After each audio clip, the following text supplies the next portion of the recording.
오늘 아침 신문 시작합니다. 배달앱 수수료 문제 등 소상공인의 부담을 완화하기 위해 공정위는 지난 2023년부터 민간 주도의 배달앱 자율 규제를 시행했는데요.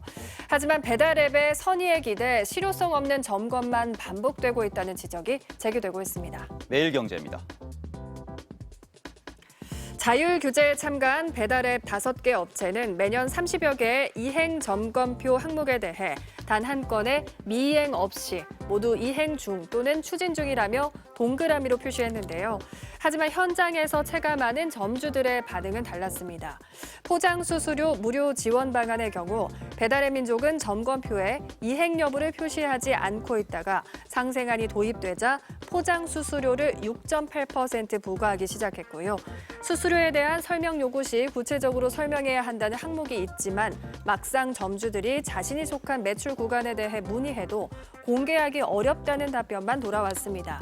심지어 배달앱들은 각자 직접 내건 상생안을 오히려 후퇴시키는 방향으로 가고 있는데요. 배달의 민족은 올 초 포장 수수료 무료 정책을 중단했고 쿠팡이츠도 전통시장 소상공인에 대한 중개 수수료 면제 정책을 폐지했습니다. 배달앱은 스스로 잘 이행했다고 하지만 이를 구체적으로 확인할 방법이 없어 자율 규제 실효성엔 의문이 들고 있습니다. 다음은 경향신문입니다. 거대 언어 모델을 기반으로 똑똑해진 AI도 젠더 편향은 깨지 못했다는 기사입니다. 챗 GPT-4.5에게 부부의 육아 갈등에 대해 각각 아빠와 엄마 입장에서 물었는데요. 아빠에겐 100%의 확률로 회사 일에 집중하라고 답한 반면 엄마에겐 회사보다 엄마의 역할에 집중해야 한다고 답한 확률이 상대적으로 높았습니다. 또 AI 모델이 이야기를 만들 때에도 젠더 편향을 담아 구성할 확률이 30에서 40%에 달했는데요. 그 이유론 AI 업계 종사자 중 여성 비율이 20%에 그칠 정도로 남성 중심의 개발자로 구성되어 있고요. 여기에 주요 AI 사용자 집단을 도시 중산층 남성으로 가정하는 관행이 있기 때문일 가능성이 언급됩니다. 이어서 조선일보 보겠습니다. 의대 증원에 반발해 병원을 떠났던 전공의들의 복귀를 앞두고 교수와 전공의 사이의 갈등이 빚어지고 있습니다. 서울 주요 병원의 전공의들이 복귀 조건으로 주 업무인 심야 당직 근무를 하지 않는 것을 제시했는데요. 사실 지난해부터 정부가 전공의 근무 시간 단축 사업을 실시해 연속 근무 시간이 기존 36시간에서 24시간으로 줄어들었는데 이젠 야간 당직 근무 자체를 하지 않겠다는 겁니다. 이에 교수들 상당수가 부정적으로 받아들이고 있고 수련 병영 교수들 사이에선 전공의를 꼭 뽑아야 하느냐는 얘기도 나오고 있다고 합니다. 다음은 한겨레입니다. 결핍이 심각하다고 답한 아동 청소년들이 정기적인 여가 활동이 어렵거나 친구를 초대할 수 없는 환경에서 결핍감을 유독 많이 느끼는 것으로 나타났습니다.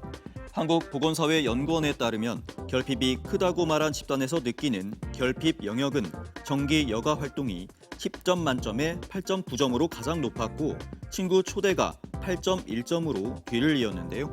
반면 하루 3끼나 육류 섭취 등은 5점을 밑돌았습니다.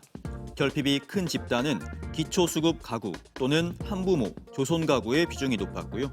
같은 환경이라고 하더라도 12살에서 17살 사이의 청소년이 더 많은 결핍을 느꼈습니다. 신문은 소득 수준이나 가구 특성을 고려한 맞춤형 지원이 필요하다고 지적했습니다. 끝으로 지역신문 기사 살펴보겠습니다. 광주일보입니다.